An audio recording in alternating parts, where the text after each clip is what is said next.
You know what's wild? Right now, in this exact moment, you're free. Completely free. The door is wide open. Has been for a while, actually. But you're still sitting there, in the same spot, doing the same things, thinking the same thoughts, living like nothing changed. The cage opened. You just haven't noticed yet. And here's the thing that's going to mess with your head. There was never a cage to begin with. Not a real one, anyway. What kept you trapped all these years wasn't bars or locks or walls. It was something far more subtle, far more powerful. It was your willingness to believe in those walls. Think about it. Really think about it. How many times have you said, "I can't do that," when what you really meant was, "I've never done that before"? How many times have you stopped yourself before even trying because somewhere deep down you decided there was a line you couldn't cross? You drew that line. Not the world, not other people, you. And the absolutely mind-blowing part, you're still respecting those lines even now, even after everything that told you they don't exist anymore. You're like someone sitting in the corner of a room, refusing to move past an invisible boundary that only you can see. I watched this happen once. A bird flew into a house through an open window, spent hours desperately trying to escape through closed windows, throwing itself against glass over and over. The door it came through, still wide open, right there. The bird just couldn't see it anymore. Got so focused on the barriers, it forgot to look for the opening.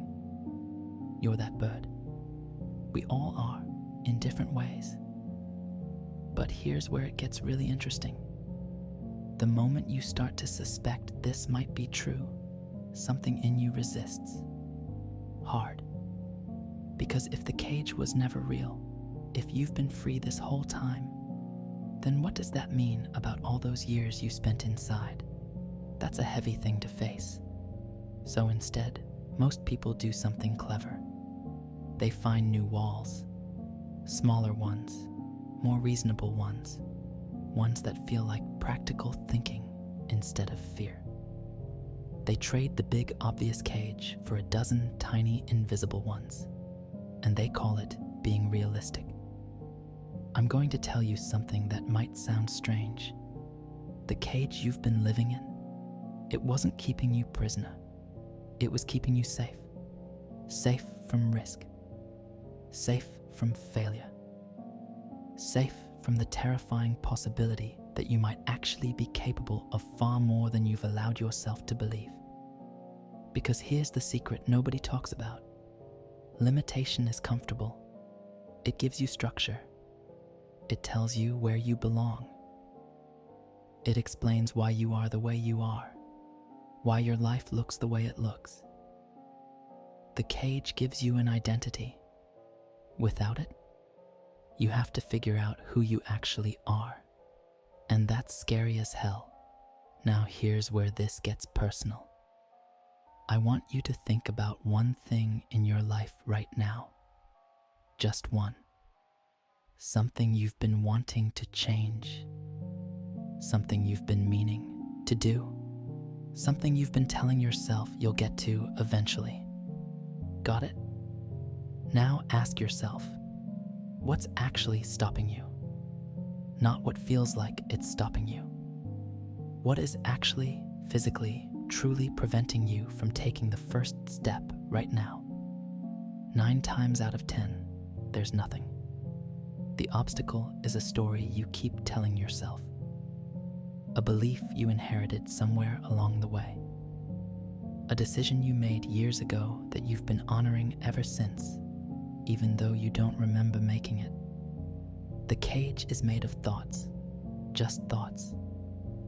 Thoughts you've been thinking for so long they started to feel like facts.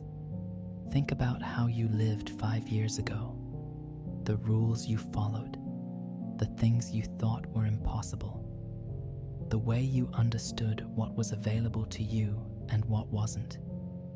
how many of those rules still apply? How many of those impossibilities have already been broken by someone else?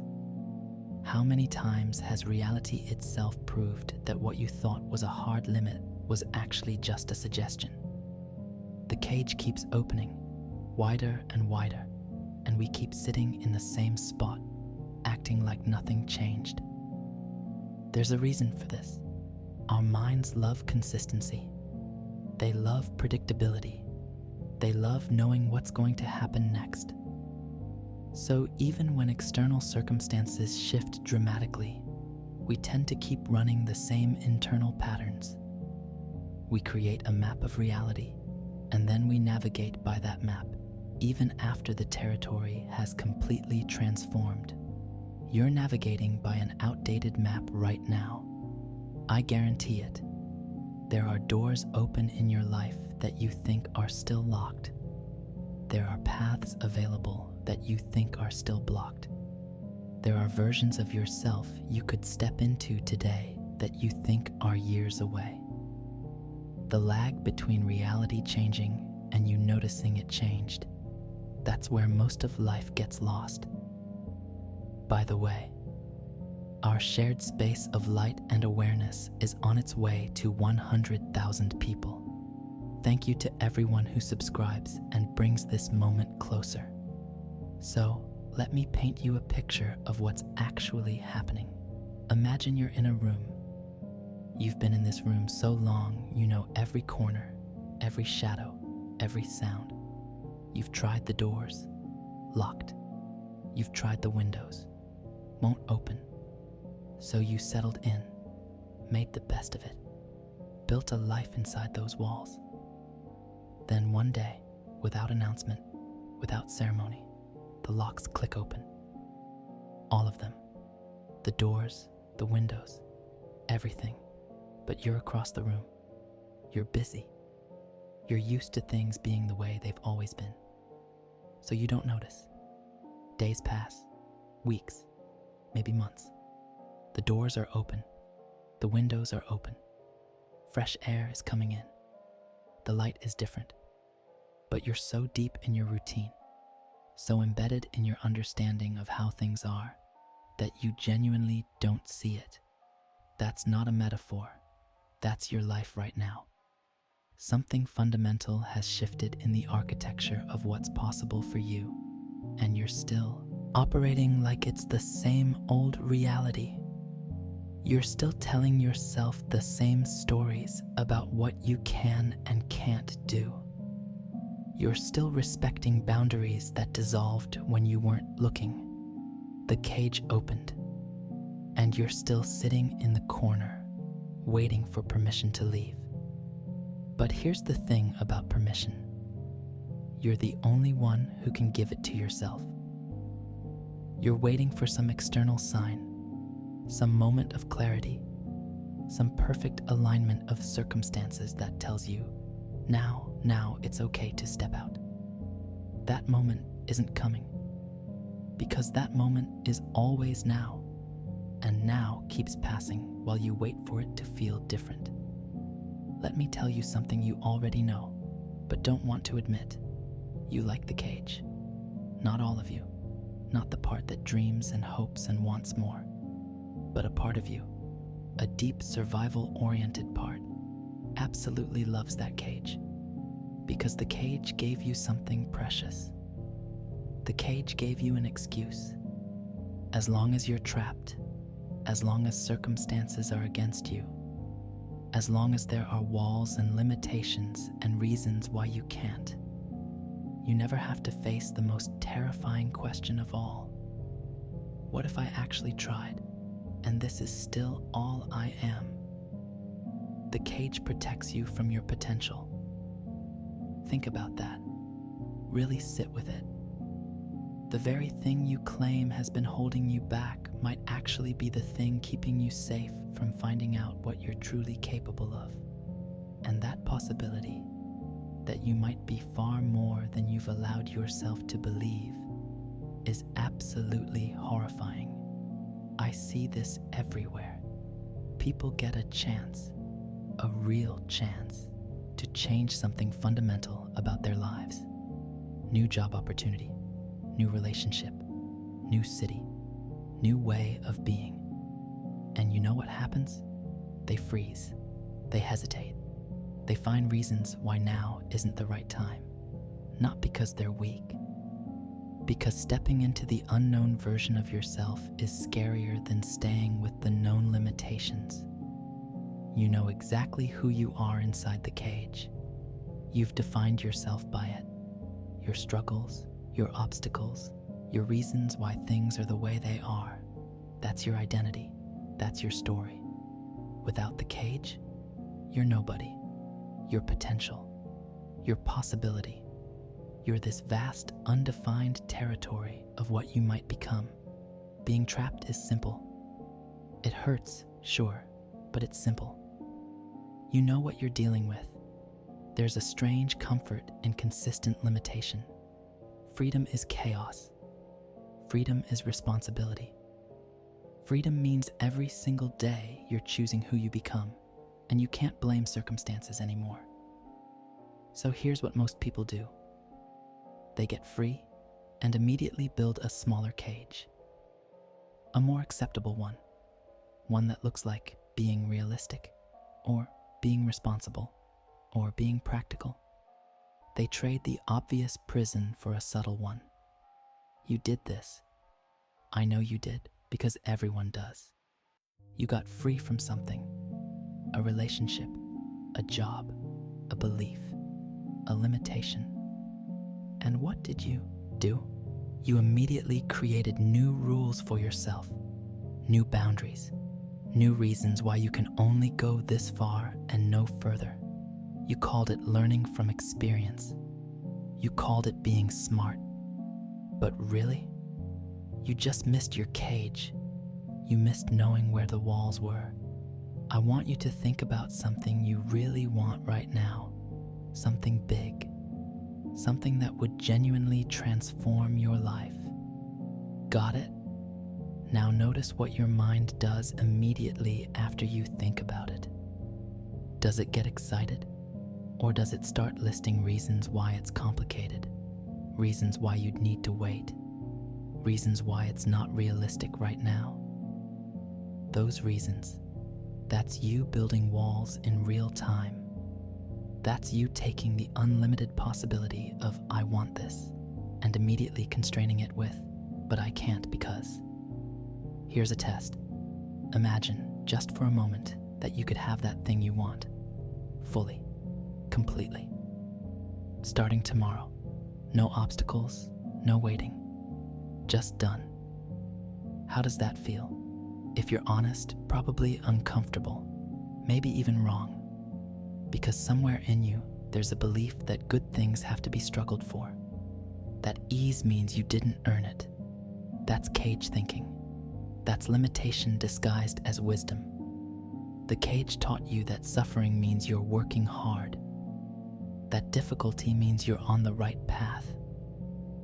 That if it doesn't hurt, you must be doing it wrong. And now you're free, and you're still looking for the suffering. Still creating the difficulty. Still making things harder than they need to be, because that's what feels normal. You're addicted to the struggle.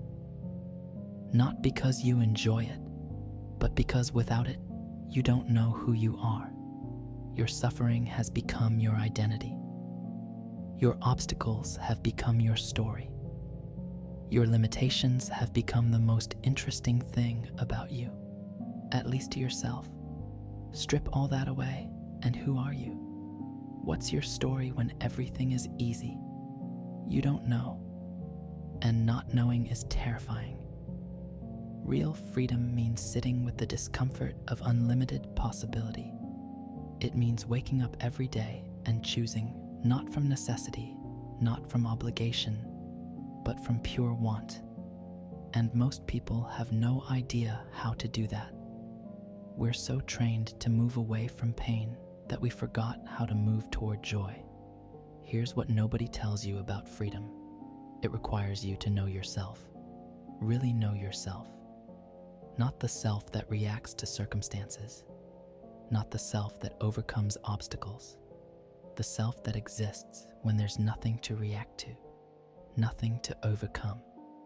That self, do you even know who that is? So here's where this whole thing gets really strange. While you've been sitting there, debating whether you're ready, whether it's the right time, the world around you has completely transformed. The door didn't just open. The entire house disappeared. You're sitting in the middle of an open field, still acting like there are walls around you, still moving carefully like you might bump into something, still keeping your voice down like someone might complain. And this isn't metaphorical. This is actually happening in your life right now. Think about it. How much has changed in the last 5 years? Not in your personal life, in the world, in what's possible, in what people are doing. Things that were impossible are normal now. Things that were normal are obsolete. The entire landscape of human possibility has shifted, and most people are still navigating like it's the same old world. They're playing by rules that nobody follows anymore, respecting boundaries that dissolved years ago, waiting for permission from gatekeepers who don't exist. You know that thing you've been building up to? That goal you've been working toward? What if it's already accessible? What if the 20 steps you thought you needed to take have collapsed into 2? The world sped up. You didn't. There's this lag, this gap between what's actually available now and what you believe is available. And in that gap, your entire life is slipping past. You're being careful with opportunities that won't wait for you to be ready. You're being strategic with doors that are already starting to close. Think about something you want to learn, want to start, want to create. Now think about how you were planning to do it. The steps, the timeline, the preparation. Got it? Now throw all that out, because here's the truth. You could start today, right now, this moment. And in a world that changes as fast as this one does, starting imperfectly now is infinitely more valuable than starting perfectly later. The opportunities available to you today won't be available tomorrow. Not because they'll be taken, but because they'll evolve into something else entirely. And you're still standing at a door that opened years ago, wondering if you should walk through. You're not actually afraid of failure. You're afraid of irrelevance. You're afraid that by the time you finally get ready, finally take action, it won't matter anymore. And that fear, that's accurate. The world is moving too fast for slow, careful deliberation. It's moving too fast for 5-year plans. It's moving too fast for someday when I'm ready. Smart used to mean careful planning. Now, smart means rapid iteration. Smart used to mean minimizing risk. Now smart means maximizing learning speed. The rules changed. Your definition of smart needs to change with them. You're waiting for certainty in an uncertain world. You're waiting for clarity in an ambiguous reality. You're waiting for the feeling of being ready before you start. And that feeling isn't coming. Because readiness isn't something you feel before you begin. It's something you develop while you're doing. The world doesn't reward readiness anymore. It rewards movement. It rewards the willingness to figure it out as you go. Here's something paradoxical. The less ready you feel, the more ready you probably are. Because feeling unready means you understand the scope of what you're attempting. The people who feel completely ready, they're usually the least prepared because they don't know what they don't know. So your feeling of not being ready isn't a sign to wait. It's a sign that you understand what you're stepping into. What if you're already ready? What if you've been ready for months, maybe years, but you keep raising the bar on what ready means? What if ready is just another cage you built to keep yourself safe? How many times have you said, "I'm not ready yet," when what you really meant was, "I'm scared of what happens if I try and it works"? Because if it works, then everything changes. Your identity changes. Your story changes. And change, even good change, is terrifying. But while you've been staying safe, the world kept moving. Opportunities came and went. People who started after you passed you by, not because they were better, but because they moved while you prepared. The cage is open, has been for a while. You're free. You've been free. The only thing keeping you in place now is the story you keep telling yourself about why you can't move yet. And that story, it's just a story. It feels real. It feels true. But it's not. It's just what you've been thinking for so long that it calcified into belief. And beliefs can change. Today. Right now. This moment. You can decide that whatever you've got right now is enough to start with. Not enough to finish. Not enough to be perfect. But enough to begin. And beginning is all that matters. Because once you begin, reality meets you halfway. Resources appear. Skills develop. Paths emerge. But none of that happens while you're still sitting still, waiting to feel ready. The world already changed. The cage already opened. Freedom already happened. You're just the last one to notice. If this video changed something in you, write in the comments, "I'm starting now." Write it as your promise. Nobody